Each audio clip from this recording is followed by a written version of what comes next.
আদিপিতা আদম এবং মাতা হাওয়ার দুই পুত্র হাবিল ও কাবিল দুজনে কোরবানি দিল আল্লাহর উদ্দেশ্যে।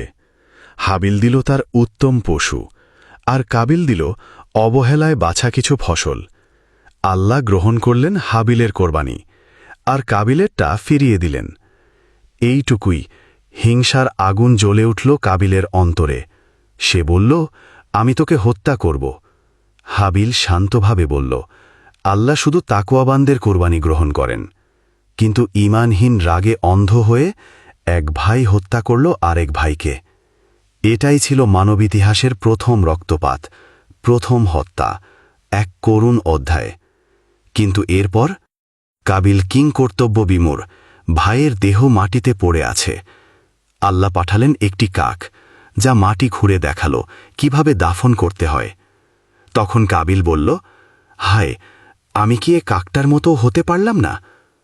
এই গল্প আমাদের শেখায়, হিংসা শুধু হৃদয় পোড়ায় না, মানবতাকেও হত্যা করে।